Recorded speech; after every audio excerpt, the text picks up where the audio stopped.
Halo teman-teman pecinta sepak bola, selamat datang di channel Bola Kaki, channel yang berisi perkembangan informasi dan prediksi pertandingan sepak bola. Assalamualaikum warahmatullahi wabarakatuh, salam olahraga, salam sepak bola.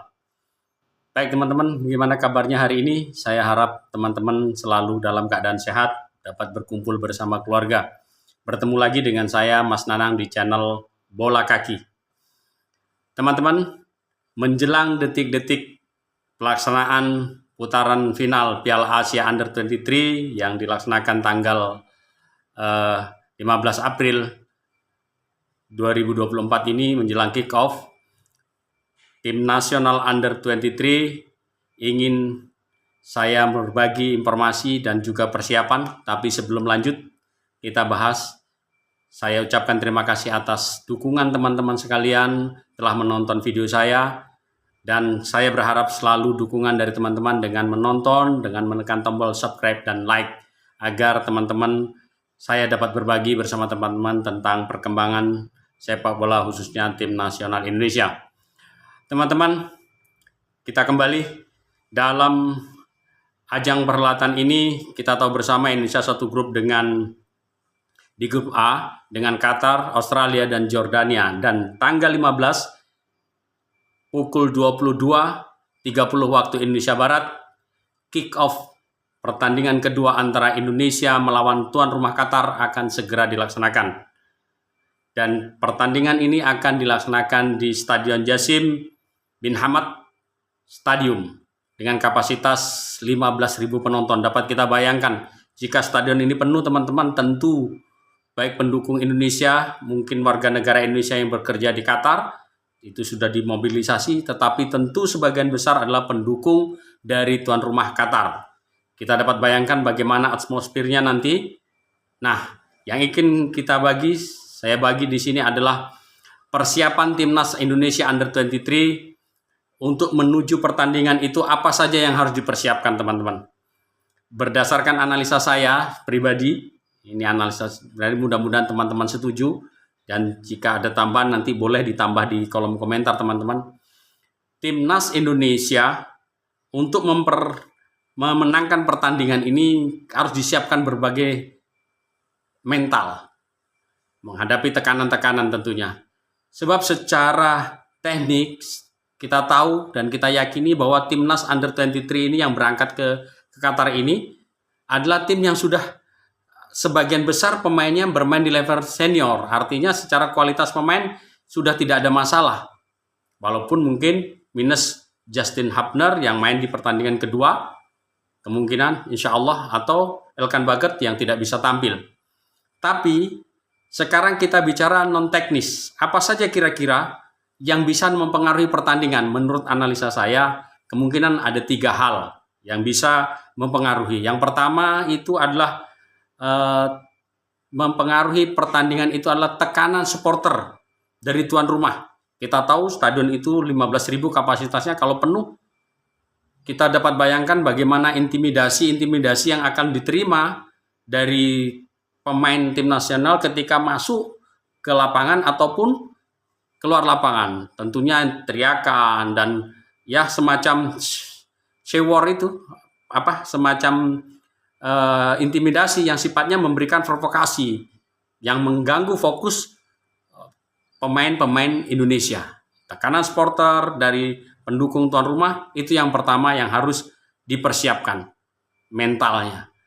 Yang kedua adalah tentang yang harus diwaspadai adalah dari permainan-permainan, terutama ketika kita melakukan persahabatan dan selama ini permainan menghadapi tim Timur Tengah adalah kepandaian, kelebihan mereka dalam memainkan trik provokasi. Ya ini yang harus pintar dimainkan, di-manage betul. Sebab mereka akan pintar melakukan trik-trik provokasi yang sifatnya melakukan diving ataupun trik yang memancing emosional dengan mengulur waktu atau apapun yang sifatnya nanti merugikan tim kita, yang tujuannya satu, memancing emosional dan mengganggu fokus permainan tim nasional Indonesia. Sebab secara kualitas mungkin sudah diamati nggak ada masalah. Maka mungkin dari sisi yang lain, yaitu sisi mental, yang harus digenjot menurut mereka, dimainkan. Salah satunya adalah trik provokasi itu yang harus diwaspadai.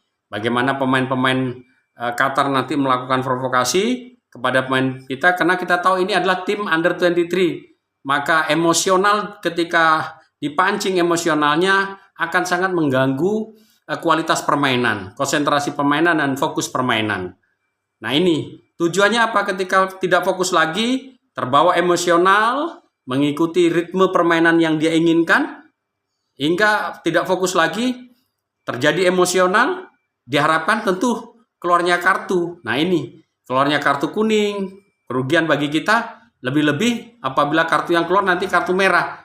Nah trik-trik ini yang harus bisa diredam oleh Garuda Muda Indonesia. Itu yang kedua. Yang ketiga yang harus diwaspadai ya teman-teman, menurut analisa saya, mungkin sebagian teman-teman setuju, adalah kekhawatiran kita yang harus diwaspadai, menyiapkan mental tentang wasit.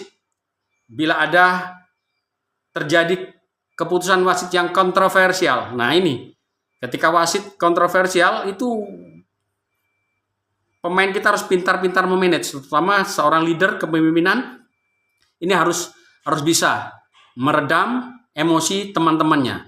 Kita tahu di pemain kita ada beberapa pemain yang mempunyai karakter keras dalam artian lugas dan temperamen, bisa jadi itu sebagai bentuk ciri khas permainan tapi juga berbahaya.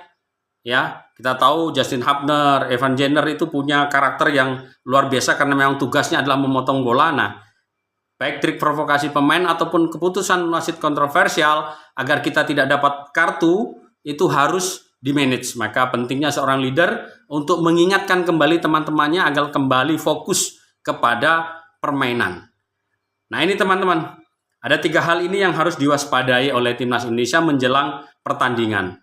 Nah, tugas ini adalah sejak awal sudah dilakukan oleh tim official, terutama bagian psikolog untuk memberikan pembinaan mental. Bagaimana kalau ketemu dengan pemain yang berkarakter tipikal seperti ini, penanganannya seperti apa, menghadapi tekanan atmosfer seperti apa, menghadapi pemain yang dengan penuh trik kontroversial, dan menghadapi wasit seperti apa. Saya merasa tim nasional muda kita, Garuda Muda kita dengan pengalamannya insya Allah mampu. Tapi kita tetap mengingatkan agar selalu fokus. Jika itu terjadi, fokus kembali, tetap leader, pemimpin seperti Rizky Ridho harus bisa menenangkan kawan-kawannya agar tetap fokus pada instruksi strategi pelatih, menjalankan game yang diinginkan oleh pelatih Sintayong agar kemenangan dapat diraih.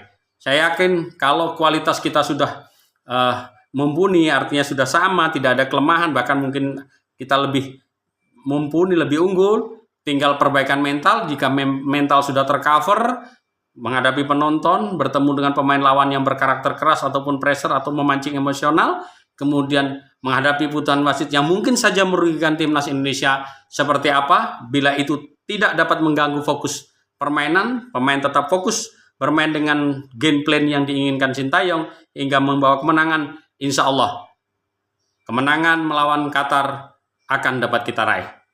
Dan kita doakan selalu mudah-mudahan timnas kita under 23 dapat menangkan pertandingan walaupun bermain di kandang lawan.